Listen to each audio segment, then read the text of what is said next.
말씀입니다. 빌립보서 4장 1절 말씀이 되겠습니다. 자, 우리 한 절의 말씀인데 우리 함께 한 목소리로 합독합니다. 시작. 그러므로 나의 사랑하고 사모하는 형제들, 나의 기쁨이요 면류관이 사랑하는 자들아, 이와 같이 주 안에 서라. 한번 따라합시다. 주 안에 서라. 주 안에 서라. 바울은 왜 빌립보 교회에 편지를 쓰면서 주 안에 서라라고 말씀하고 있는 걸까요? 여러분, 빌립보 교회가 어떻게 세워진지 아십니까? 1차 전도 여행이 비시디아 안디옥에서 이고니온과 루스드라를 거쳐서 더베를 찍고 다시 돌아 나올 때 이미 바울은 이 1차 전도 여행 때에 생명의 위협을 느끼고 죽음까지 경험한 그 정도의 고통스러운 전도 여행을 마쳤어요. 근데 참 희한하죠. 육체는 죽을 경험을 경험하는데 영은 사는 거예요. 그래서 여기서 우리가 깨달아야 할 것 중에 하나가 뭐냐면 육을 넘어서는 것이 영이에요. 결국 이 얘기는 영이 죽으면 영뿐만 아니라 육도 같이 죽지만 영이 살면 죽어가는 육도 뛰어넘어 살 수 있다는 거예요. 그러니 성도는 혼과 영과 육을 지키는 자가 되어야 될 것이고, 그 지키는 것이 한순간에 지키는 것이 아니라 주의 오실 때까지 온전하게 지켜낼 수 있어야 된다는 거예요. 바울은 그리고 나서 2차 전도여행의 힘든 고비 가운데에 마케도냐의 첫 성읍이라고 불려지는 빌립보를 도착하게 되어지는데 참 놀랍죠. 빌립보 교회에 도착했을 때에 바울이 사람들 모으려고 다니지 않았어요. 하나님이 사람들이 모여진 곳을 방문케 하셨어요. 근데 거기 보면 참 감동적인 것은 빌립보서 16장 14절에 보면 이런 표현이 나옵니다. 여인들이 한데 빨래터에 모여져 있는데 그 가운데 하나님께서 한 여자를 주목했어요. 한 여자, 바로 루디아였습니다. 그 루디아를 주목하시고 하나님이 바울이 말씀을 전하기 전에 어떤 역사를 하나님이 행하시냐면 한 여자가 말을 듣고 있을 때에 주께서 그 마음을 열어라고 이렇게 얘기해요. 그 마음의 문을 빼꼼히 여는 게 아니라 확 열어젖힌 것을 얘기하는 거예요.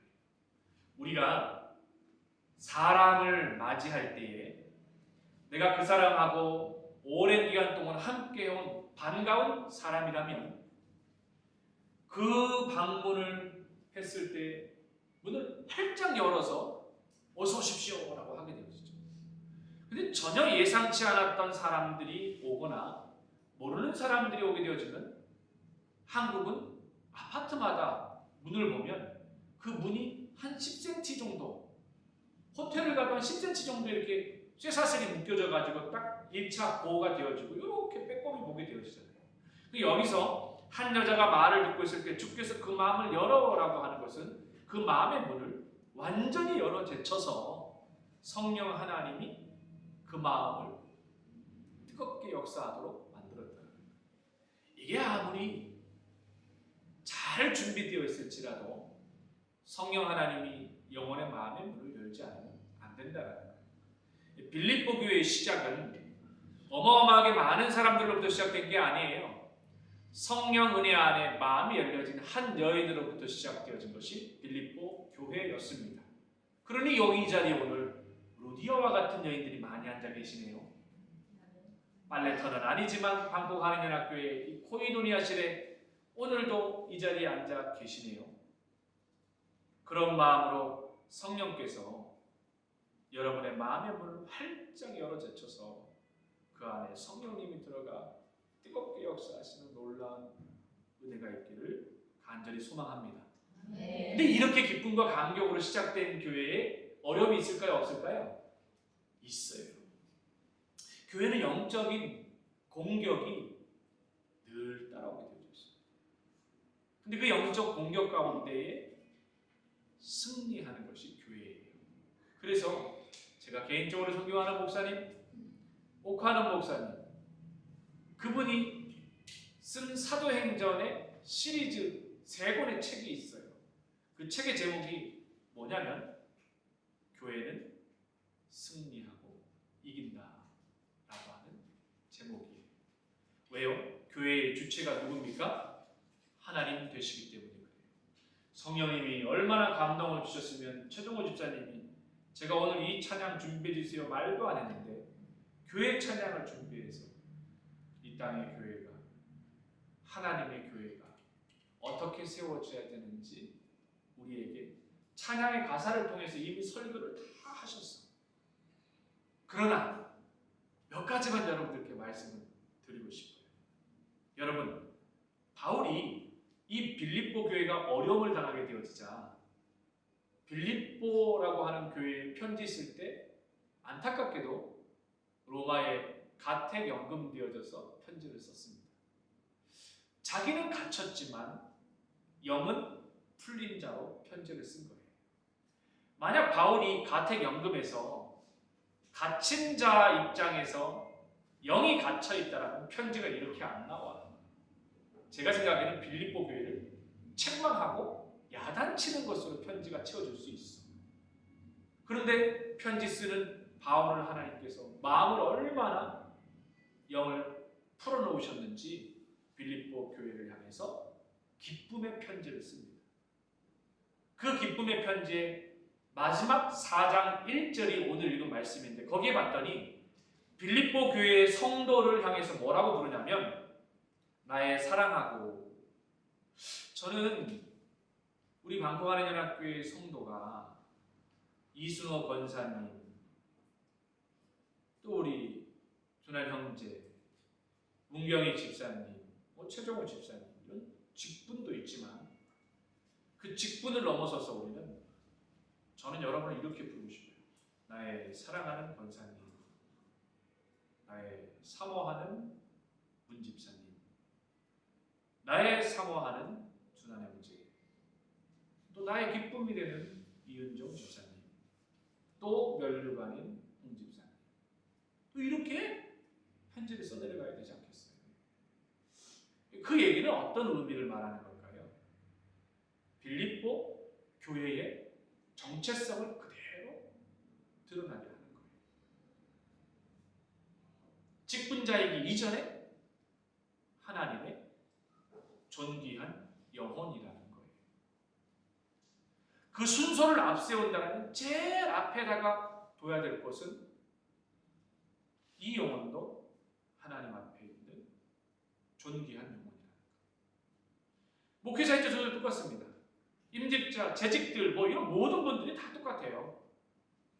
주님 앞에서는 우리 다 똑같은 구원받아야 될 어린 양이라고 하는 영혼인 거예요.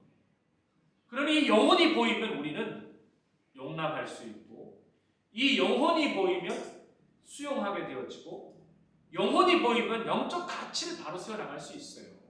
근데 이 영혼이 안 보이고 집사가 먼저 보이고 목사가 먼저 보이고 권사가 먼저 보이고 회장이 먼저 보이고 이렇게 되어지면은 그 내면 세계를 깊이 내다볼 수 없다.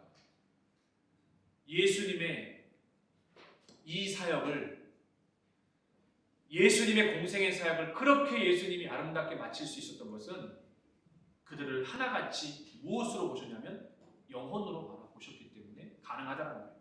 오늘 빌립보서 말씀을 여러분들에게 전하고 싶어가지고 제가 집에서 출발하자마자 아침에 눈을 딱 뜨면서 집에서 딱 출발하자마자 차를 운전해 오잖아요, 교회로. 그러면서 빌립보서 1장부터 4장까지 다시 들었어요. 드라마 바이블을 통해가지고. 속도를 내면 여기 도착하기 전에 4장 못 읽을 것 같아가지고 속도를 쫙 해가지고 4장 읽을 때 도착을 딱 할 수 있도록. 그랬더니 이 얼마나 빌립보서 1장부터 4장이 감동적인지. 여러분 오늘도 주님 앞에 서 있는 귀한 영혼입니다. 그러니 여러분도 앞에 있는 여러분이 돌봐야 될 우리 귀한 아이들, 주일학교 아이들, 이 영혼을 나의 사랑하고 내가 사모하고 나의 기쁨이고, 그리고 마지막 때 주님 앞에서 면류관으로 받아들일 수 있어야 돼요.